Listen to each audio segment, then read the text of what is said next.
Hello, my wonderful people. My name is Moo. This is Cari, and please welcome our new co-host, Pulsar. Say hello, Pulsar. Yo, what up, Pulsar? What up? We're reviewing Spider-Man 2002. You know, ancient movie, 20 years ago, ancient. That's insane to me right now. Considering when I think of 20 years ago, I don't think of 2002. I think of 1982. Yeah, well, same here, but we're both older than Cari is. Yeah. Yeah, you guys are some old bats. Hey. I am not a bat. I am a cow. Thank you. There is a difference. There is a difference.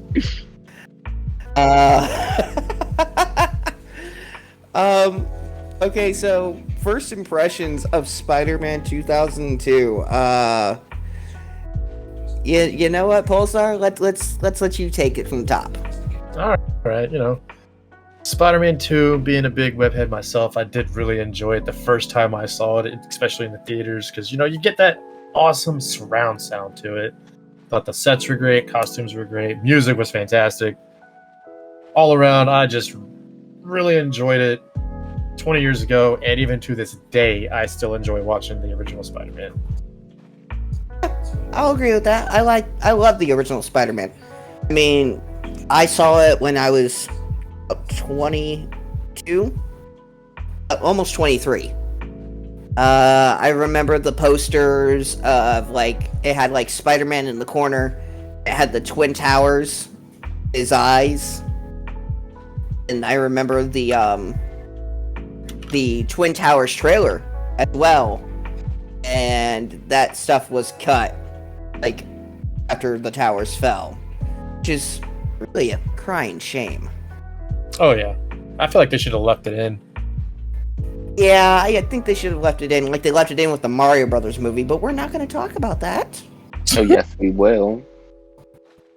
Really? If I have to sit through Spider-Man, we have to sit through that storm of the Mario Bros. Movie one more time. I mean, I'll watch it. Yeah. But at least you've already seen the Mario Brothers movie, for crying out loud. I wish I didn't. I don't know why that's supposed to be a good thing. I wish I could erase that from my memory. I wish I didn't see it. Oh, come on, Cari. All you have to do is trust the fungus. Oh my god, there is so much wrong with that movie. But we're not talking about that movie, although we will. We're talking about Spider-Man. Alright, so give me your first impressions on Spider-Man, Cari. Come on. Okay. We can take it. Okay. So the first time that I watched this film, all I know is it lives in the crevice of my mind space. And so going into it, watching it again with the film knowledge that I know and stuff like that, because I've watched a shit ton of films, in the very first half, we're introduced with the most stereotypical classic tropes. You have your nerdy glasses wearing character, you have your high school bullies, including the adults that are in the world that we're supposed to be put into, and of course your lovable love interest, and it's not a bad thing when movies use these tropes, because taking into account, which I do all the time, is when these movies were filmed and the time period of which it's not a bad thing. However, like other movies during this time period, they really drive those tropes into the main idea of what the story is. However, looking past that, at the film itself, it becomes enjoyable. I'll say that. Okay. Alright. That's good. Now, when you say adults, do you mean adults playing teenager or adults as in teachers? Listen here, because I looked past that part because I'm sick. I remember we watched it, and I brought up the point. Why are they always casting adults to do teenage action? You don't have to put an exact. You could put someone that's 17, 18, or 19. You don't have to put a 13-year-old. But why is there always like 30, 40, adults playing teenagers? However, that, I look past that. They do that in a lot of like movies, TV shows where they get a 22-year-old to play a 16, 17-year-old, and it's all because of they still have that baby face. They still look like they could possibly be, 17 or 18. Is the whole reason None they of you do see that. 90210? Yeah, weren't they like? I have. It's like mid-20s, early 30s. I think like Luke Perry was like 34 when he played like a teenager or something. But the thing is, if you want to produce a film that is going to drive your believability, because inevitably that's all that film mostly is. It wants you to believe that this world that it's existing in is real and believable. If you want to drive that believability, you want to cast someone who's going to play the role perfectly. Teenagers are going to be able to play teenagers because they are teenagers. And adults are going to be able to play adults because they are adults. You don't put a teenager playing an adult unless it's for like comedic relief or comedic purposes, however. So I don't understand it because there are some very good teenage actors and actresses, and they're not hard to find. They just don't. And my theory is that they most likely do this because not only is it the individual that they're casting because it's going to be clickable and it's going to be viewable, but they just feel the need to cast people that are more well-known to meet a specific demographic. But with Spider-Man, you don't need to do that because the demographic it got the demographic that it needed, so it was useless. Now, I digress. When I mean bullying, I mean the teachers. Why are bus drivers and teachers bullying this child? Like, the whole world is out against Peter Parker. Why? Okay, first off, I'm gonna stop you That right makes me there. wonder, was it? I don't remember if it was that way in the comics where they were just always after him like that. Yeah, no, it was. It was. Peter Parker was literally a wallflower. It wasn't until he got his powers that he actually started becoming a hero. Oh yeah, because it drives Standing up to trope. people. It drives that nerd trope. I don't. And secondly, Peter Parker has always been a nerd, always worn glasses. Even since like the very first issue, he's always worn glasses. Dan Lee invented the nerd trope. I know he did. That's why I brought it up. You can't watch a film from him and not bring up the tropes. They're in almost every one of his pieces because they're strategically placed to drive the end point. And it's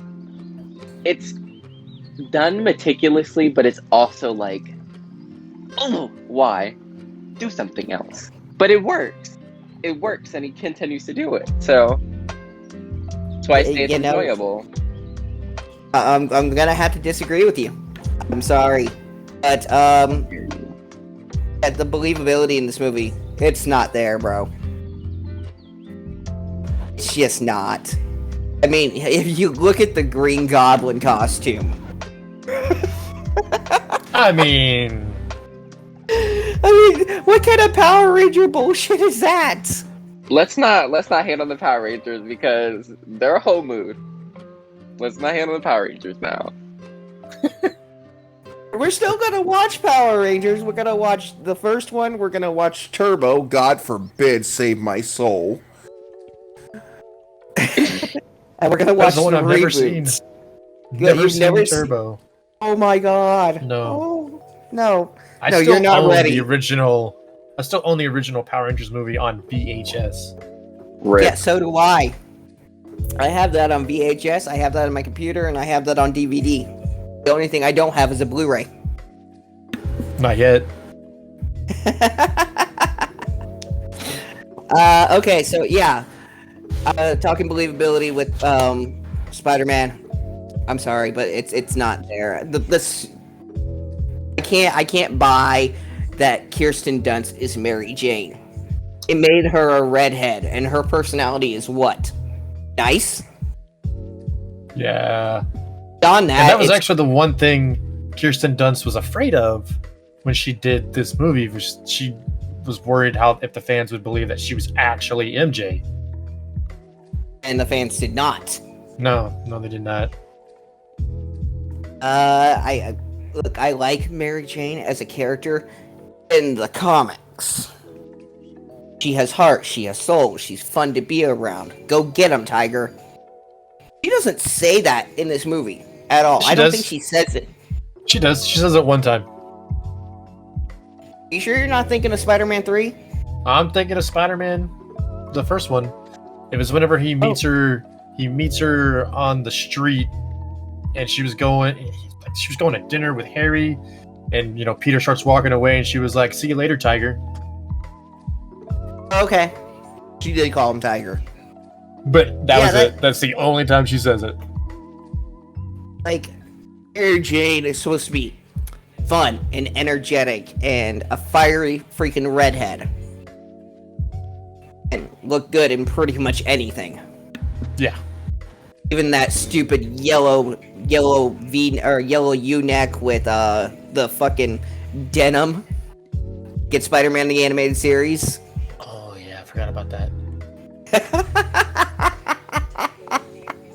I feel so out of place because I do not understand any references except the ones that we've seen in this film.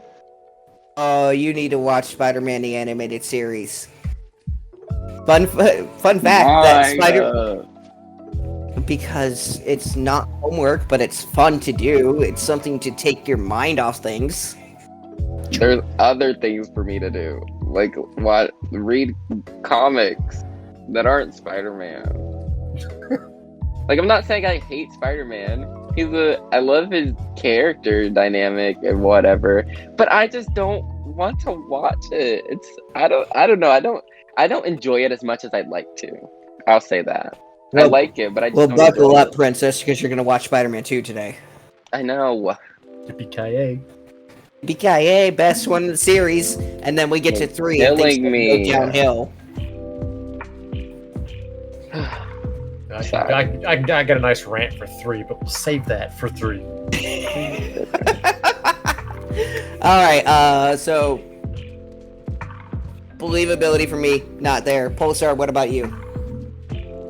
I just don't see getting bit by a radioactive spider's gonna give you powers, but that's the glory of the comic books. It gives you wonder and excitement because maybe growing up you got bullied or something, so you can dive headfirst into a world where that doesn't happen.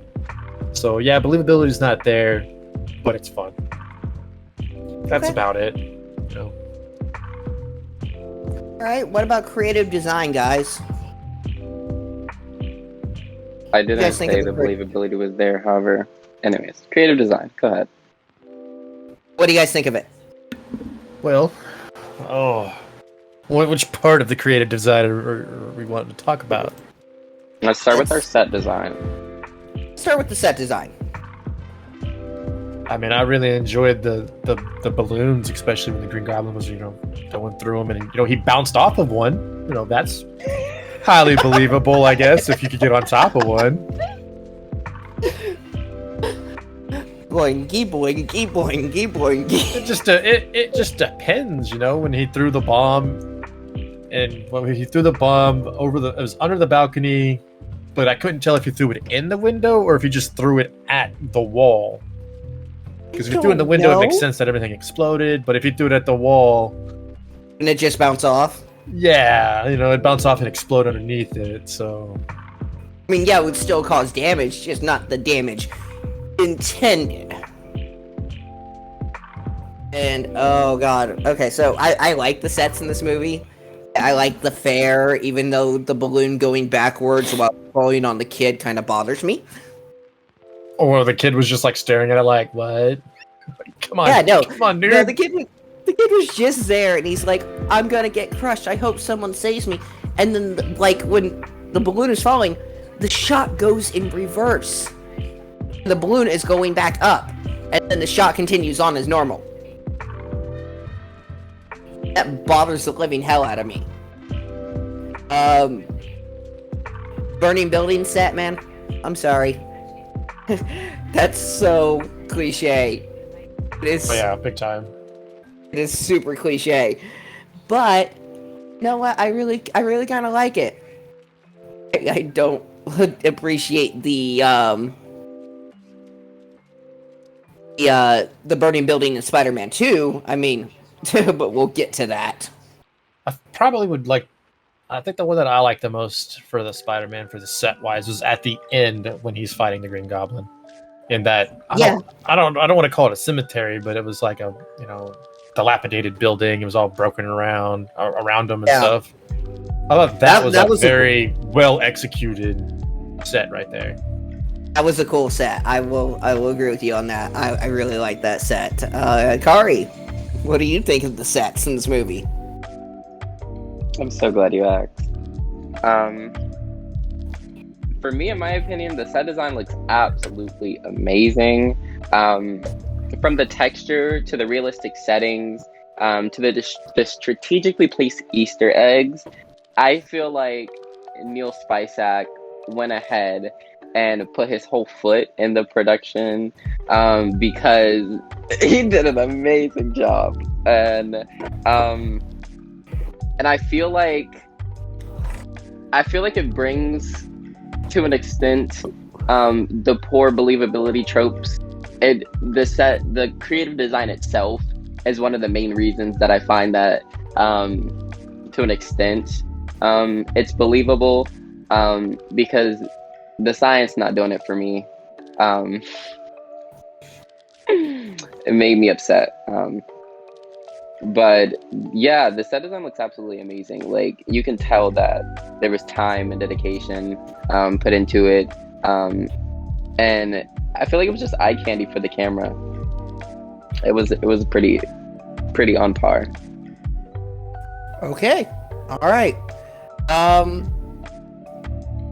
So there's one thing. There's only one set I really don't like in this movie.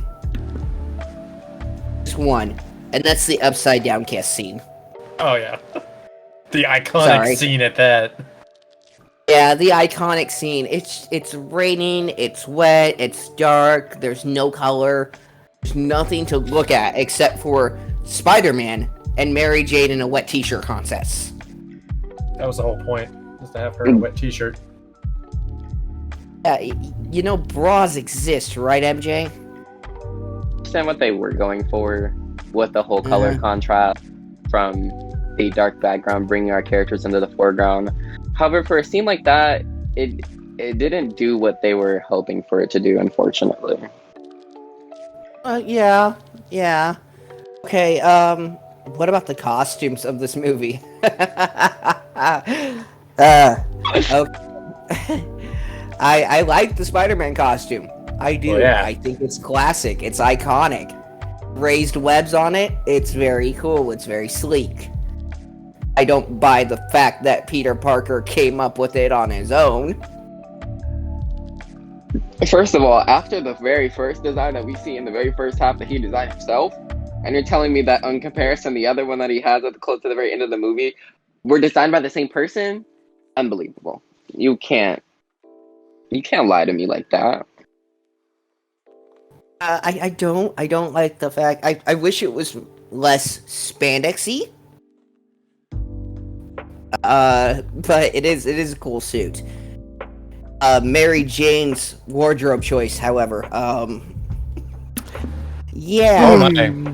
Oh my. What was that red dress she was wearing at the parade thing? What was that? I figured I'd get him going. Get up or something. Yeah, I was like, why didn't you wear the black dress? I like the black dress. Why didn't you wear the black dress? I wanted to look pretty for Harry Osborn and his father. Why? So you chose wrong. Okay. It's like she was looking to get kidnapped. Oh yeah. You're the one who stands out the most.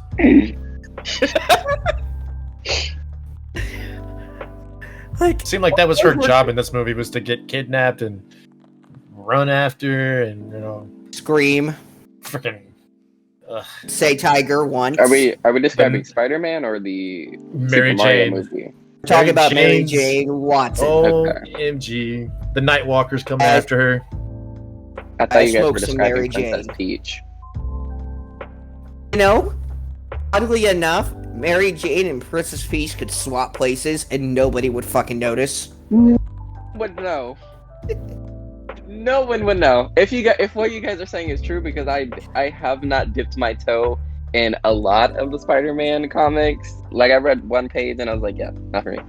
If what you say is true, and then you go ahead and go to the Super Mario movie and you swap them as characters, you could give them the same script. You could give them the same line dialogue. You can do all of that, and you would not tell that there was a difference. You would not be able to go, they're not in the right movie. They're like identical. They're twins. It's They're sickening. not twins. They're not twins. It's sickening. Each in the Mario Brothers movie is way hotter. Samantha Mathis is way hotter than Kirsten fucking Dunst. You have a good point. True. You have a good point. Although it would have been interesting for her to be cast as Mary Jane. I think she would have been a better Mary Jane. Of course, a chimpanzee in a wig would have been a better Mary Jane. Damn, Oh that's a my. serve. I love you, MJ. That's a serve. I don't know how much was changed throughout the movie, because I know that Trenton Briscoe was like on the original designs for our costumes and such. But however, when James was added to the team, he did a lot of minor changes. But I'm not entirely sure how much was changed, because from the original designs that I was looking at, I was like, these are pretty good. And then going back to like the designs on the movie, I was like, those don't look the same. And I was looking and it was saying like there were minor tweaks that were later changed. But those are some big Minor changes. tweaks. Those are some big changes. Did you see what the Green Goblin was going to look like? I did. That's why I'm saying like Trenton did a good job. However, I'm not sure why he wasn't in charge of the costume designing. I don't know why they had James be put on it. And I don't know why he changed it, because I really liked the Green Goblin. I did. No. A little William seductive. Dafoe. William Dafoe is an amazing Green Goblin, and I'm so happy he's back for No Way Home. Same. Oh my gosh, same. He did such an amazing job as Green Goblin. Costume, however, little Power Ranger-ish. I mean. Oh no, I think that's a diss to Power Rangers in general, because have you seen the rapping pumpkin? Oh my gosh. I don't appreciate the slander. I mean, it also depends on what superhero movie you want to talk about when it comes to costumes. It's not I'm not even slander in print and We're not libel. even gonna mention what was it, Green Lantern Oh, That's another superhero that I absolutely with the 1,000,000% CGI costume that even Ryan Reynolds himself didn't like. That's another superhero that I just don't even acknowledge. I mean, it's his character Deadpool in the good Deadpool movies slanders the Green Goblin, not Green Goblin, Green Lantern. His original freaking Deadpool in that X-Men Origins movie or Wolverine Origins or whatever that garbage was. don't talk about that one. Why Like, not? even Ryan Reynolds hated it. He hated it so much that he's allowed to make fun of it, to the point that when he finally made a good Deadpool movie, he walked off set while wearing the Deadpool costume and went home with it. And said, "I earned this. This is mine." Still has it to this day. Yep. Never made it give him back. I don't think he'd give it back even if they really wanted him to. He'd be like, "Nope, I sold it." And it's probably just sitting on his wall somewhere. Yeah, we have to write a review on we have to talk about Green Lantern. Yeah, we have to, but let's get back to Green Goblin. Ugh. Okay, so there are a few scenes in this movie that I absolutely treasure with all my heart. And no, the upside down kissing scene is not one of them. But one of the scenes I do appreciate the most is from Evil. Aunt May was in her bedroom and she's saying this prayer, and the Green Goblin just bursts in and goes, "Finish it! Finish it! From Evil!" Oh yeah, that part was random. That part was so random. Oh, that is a piss my pants hilarious scene. I really like the Green Goblin ending scene. The make a choice scene, Mary Jane or the kids. I choose the kids. Poor MJ. Why was that even a question? No. Why was that a choice? There's like 6 times in this movie that MJ is in some sort of danger cliche. It's important to the love trope. You can't fall in love with somebody unless you're saving their life. I thought that was common sense. Yeah, she had to be saved Princess for her to Peach realize how calls much she you a loves him. wimp. Exactly. Oh man, Princess Peach calls her. Why? It's like, I don't get kidnapped as much as you. Which is sad because there's an entire video game series of her just getting kidnapped. Oh, okay. I played So, each and every one of them. oh my god. Okay, so moving on.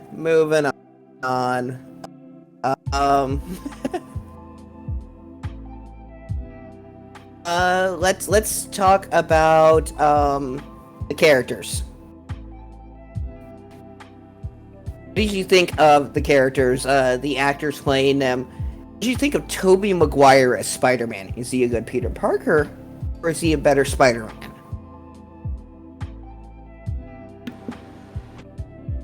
I would probably go with he was a better Spider-Man than he was a better Peter Parker. Yeah. I'm gonna say he was a better Peter Parker than he was a better Spider-Man. I don't know. He didn't come off as the true nerd and super hardcore wallflower and outcast in this movie, other than he got bullied a little bit. And that was all at the beginning of the movie. Yeah.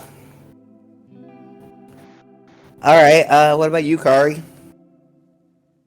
Oh, I'm so glad you asked, because I have no idea how to answer this question the way you want me to. However, I will answer it in the way that I would love to. Okay. All right. Answer it however the. I put, and I quote, "Peter is a decent character after the entire stereotypical tropes. Tobey does a well displaying the character with his antics. However, from what I've seen from the new Spider-Man, I'd have to say that I think he does better with the whole stereotypical nerd tropes. Like, he drives it very well. I haven't seen the newer Spider-Humans play the nerd trope. I've only seen them play Spider-Man, and I think I kind of like them better.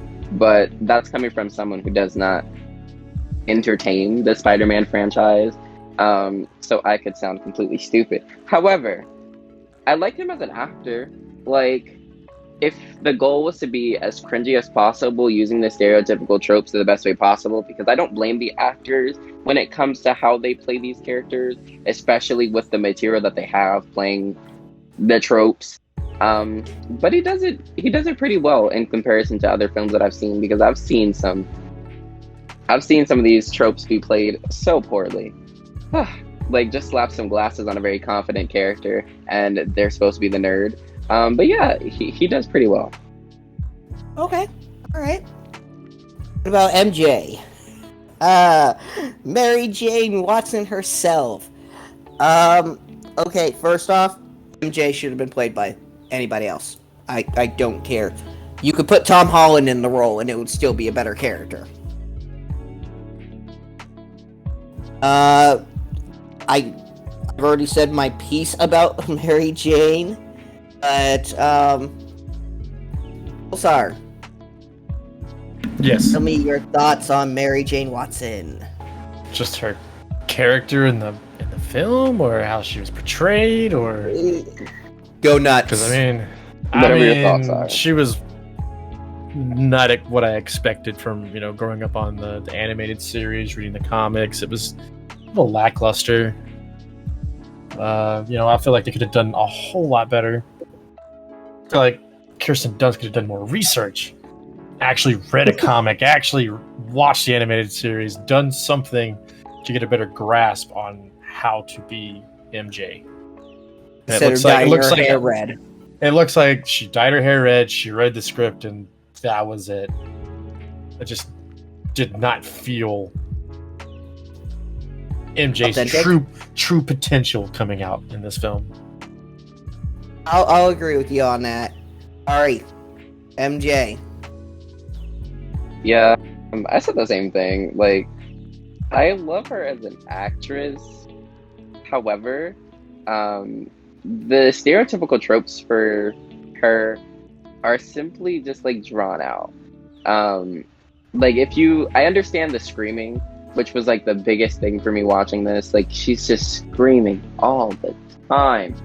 And I understand, but if you've been in as much danger, and if you've been kidnapped that many times, at some point the screaming's gonna stop. Like, she didn't get used to it, which was frustrating.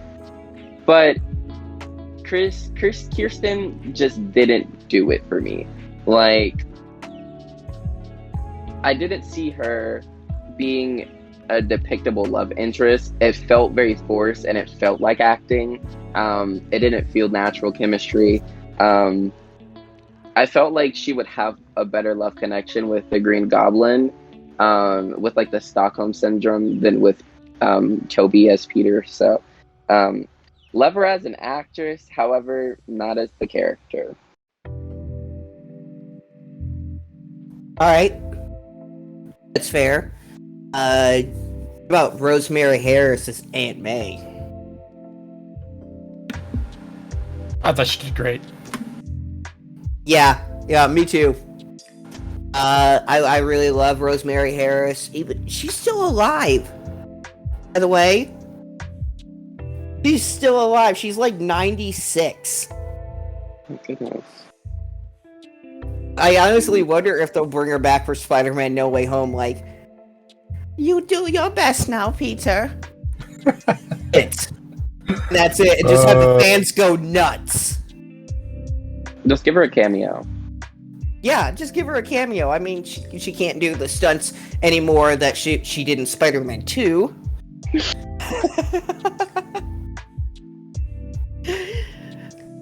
But we'll get into that on Spider-Man 2.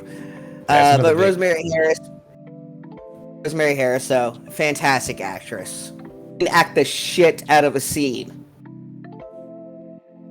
Literally, again, talking Spider-Man 2, Pulsar, you remember the scene where she's like talking about the old comic books and everything, giving this big rousing speech. It's so emotional. Yeah, I do remember that. Yeah, no. Rosemary Harris, I love you. Never die. I will be sad when you do. Cari. I feel like she does. I have to think about it. I feel like she plays like a good grandma character. Like, I feel like she does a great representation.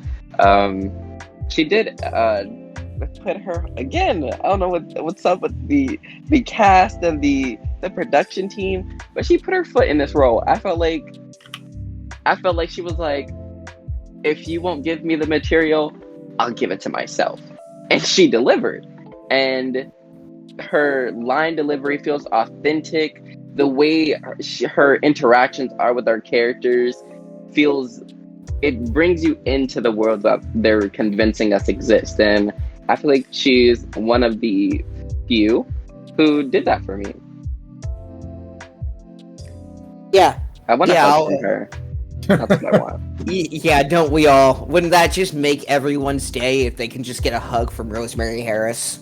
Like, that's it. We don't have to interact or talk. I just want a hug. Just a hug, please. Please give me a hug. Yeah. Like, I would just break down in tears if she hugged me.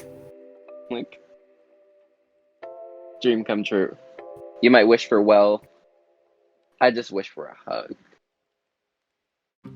Alright, let's talk about Man of the Hour, my favorite character in all of the Spider-Man movies, J. Jonah Jameson.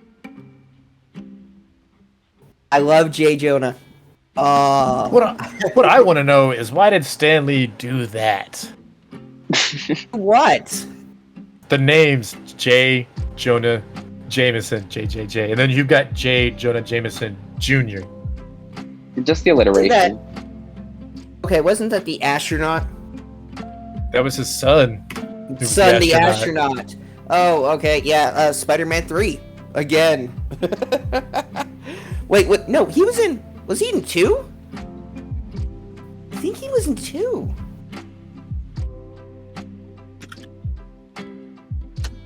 Yeah, no. J. Jonah Jameson was in the second one. It was either the second one or the third one, because it was the symbiote that came from space with him. Yeah, but the symbiote that came from space was in the third one. Yeah. Because she was supposed to marry. She was supposed to marry him. Dude, I've got an entire rant on my son, the astronaut. That's all he's literally referred to in in that movie is my son, the astronaut. Okay. But J. Jonah Jameson as a character, fantastic. Perfectly cast, perfect voice, perfect sense of humor. He really brought the comic book character to life. And honestly, I'm so glad that he's going to be in Spider-Man No Way Home. Even though he's not been confirmed yet, you know J. Jonah Jameson is going to show up in that movie. He's one of the only characters that I remembered vividly after watching it the first time. Yeah, because he's iconic. I also played a lot of the Spider-Man games. I forgot to mention that. But I've played all of them. I haven't watched the films, but I've played all of the games. The games are fun. I don't blame you. Yeah, the games are fun. I love them. Everyone. I still haven't finished the newest one. However, I'm in the process of doing so. So, what do you think of JJ, guys?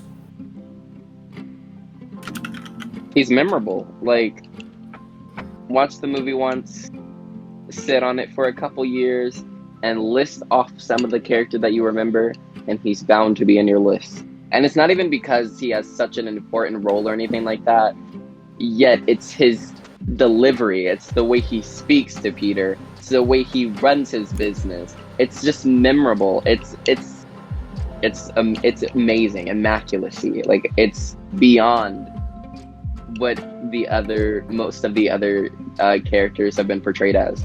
Like, he is one that will sit with you, and if you're looking into business, you better follow in his footsteps, because he's good at what he does.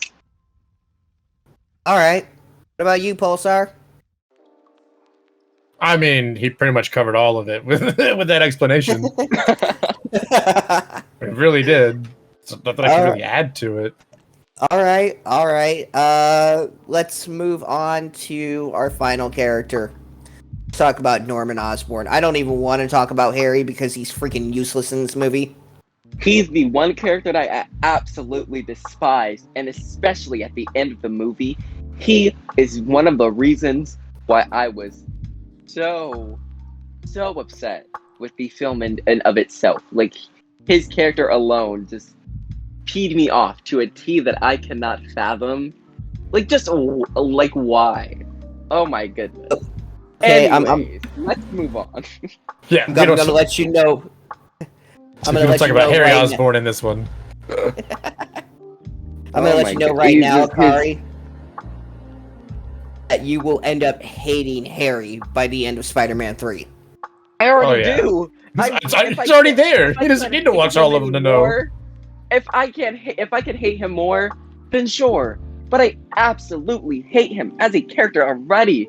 I haven't even seen it yet, and I can predict to you how his character development will play out simply by the way he naively plays in this role. Like, not even James Franco, perfect, fine, but Harry Osborn as a character.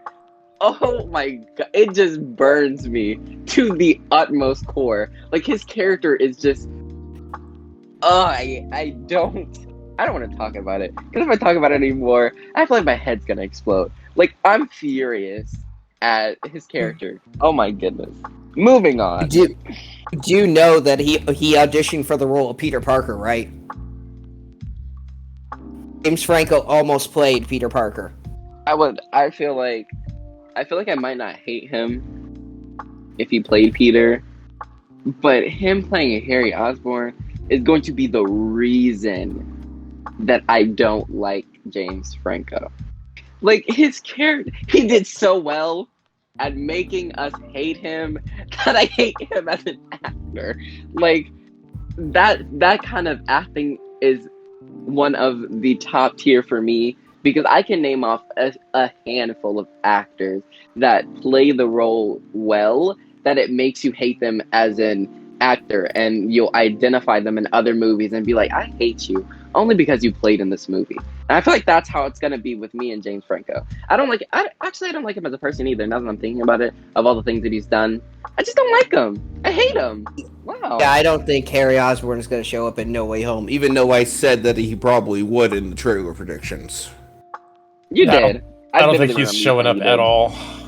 The things that he's done in his lifetime, if they did, I feel like it would be so controversial that you wouldn't even be able to focus on how amazing that this film is going to be, because judging from the trailer alone, it's going to be absolutely amazing.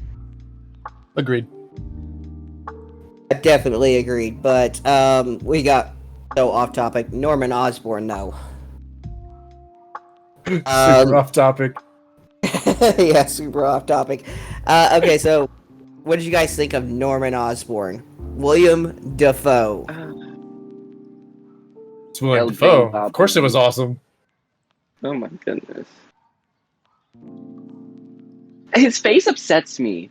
Like, I was watching it, and his robot face or his face?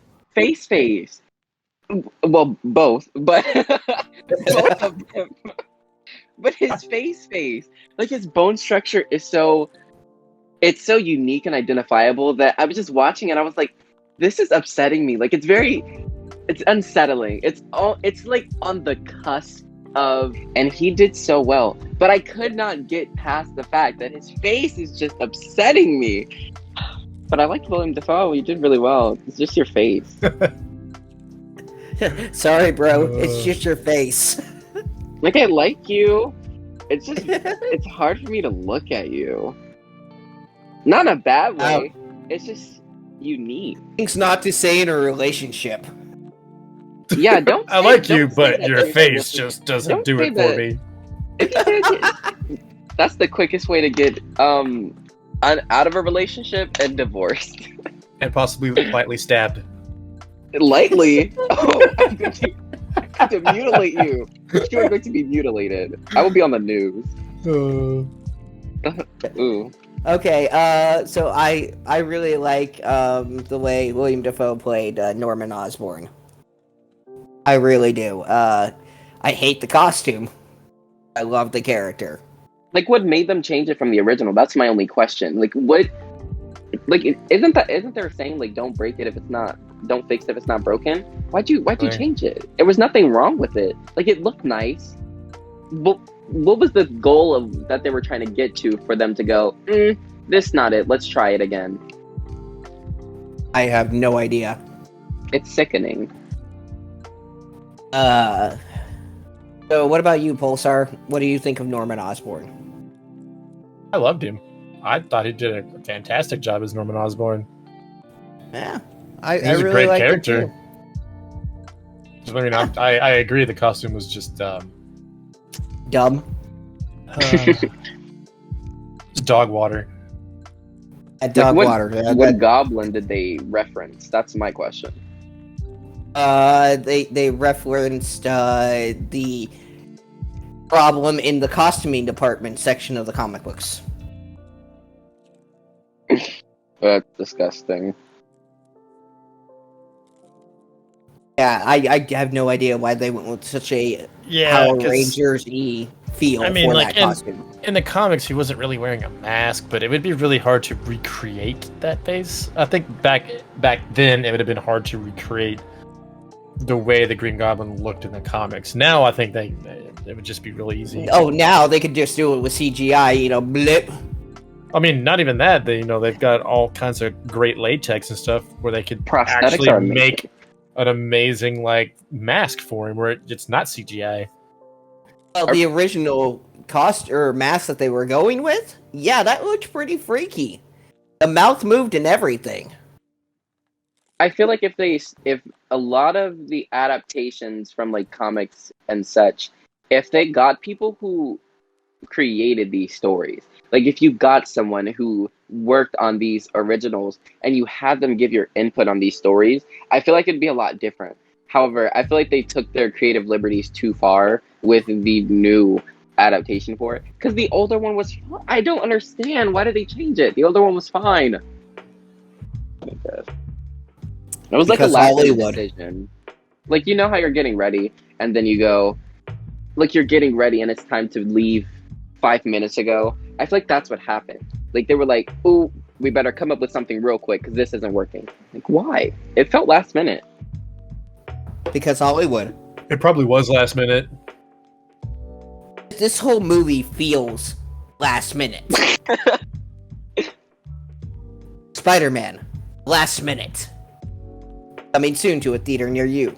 That's a good title, actually. Oh man. A lot of this movie feels forced. Like, when, forced and last minute. Like, when Mary Jane, when she was in her Oriental getup, swinging on Spider-Man, Peter Parker wasn't even in that suit. That was a dummy. It's a mannequin. She was literally swinging on a mannequin dressed up in a Spider-Man suit. Don't question it. This for like 15 years. Oh my god. Other than that, I mean, there are really great parts of this movie. I mean, I love some of the really great scenes. The final scene, the cheesy, you mess with one of us, you mess with all of us. The choose scene, like, kids or your love. Kids? Yeah. Okay. Ah! By MJ. MJ. I mean, I really love the Green Goblin's laugh, and I was so happy, and it just filled me with joy when they inserted the laugh into the Spider-Man No Way Home trailer. Oh, like, it just welled up inside me. I'm just like, my heart is going to burst with pure joy. It's gonna be awesome. They're just little tiny nitpicks in this movie, like the super heavy exposition scenes. There's a lot of that in this movie. Who am I? Sure you want to know? The story isn't for the faint of heart. I'm like, okay. Cool, can we get on with it, please? Proceeds to explain everything without showing. I love that. Yeah, a lot of this movie is tell, don't show.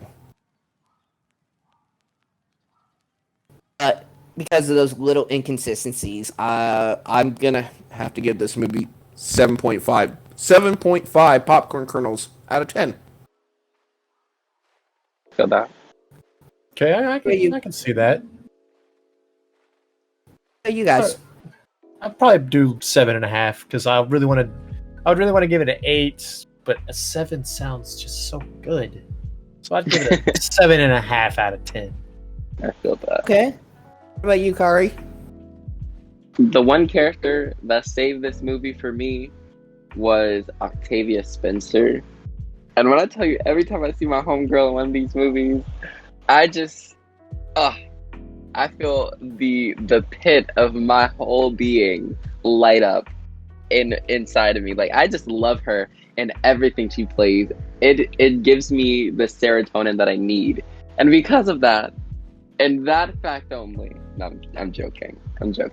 But on top of that, A little bias much. on top of that fact, although I didn't really want to watch it in the start, and I felt like I was gonna hate it, because I don't like the Spider-Man franchise.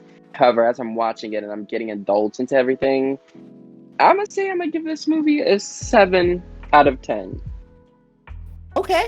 unbiasedly. Okay, so unbiasedly. So I guess our collective rating for this would be 7.5. Yeah, 7.5. Indeed. All right. That was cool. Spider-Man will always hold a special place in my heart, but Spider-Man 2 is still better. Oh yeah, big time. I will be the judge So- of that later. Yes, you will. All right, guys. I guess that's gonna do it for today's podcast. Yes. How does it feel? All of us being together. I felt like there was more to say. Like, it was a lot more creativity instead of being like completely on track. I felt like we did very well with like trailing off and then getting back on topic when we felt like it was going on too long, which I feel like it works very well for us. How do you guys feel about it? Yeah. I like that. I like this new format that we're trying. Feel Yeah, it. me too. I like it. Thank you guys so much for watching. If you did like, I very much hope you guys subscribe. Click the bell notification to be notified whenever we upload videos. And as always, make sure you're joining us and join the conversation. Let us know your thoughts. How do you feel about Spider-Man 1? And then come back for next time when we force me to watch Spider-Man 2. That's lovely. I'm so That's a good excited. movie. Send us off, Moo. All right, guys. You know the drill. We love you lots. Don't forget to like, subscribe, comment, all that good stuff. Leave us, let you know what you thought of this movie. I really want to hear your opinions on it. As always, guys, ciao for now. Adios, amigos. And remember, it's all gravy, baby.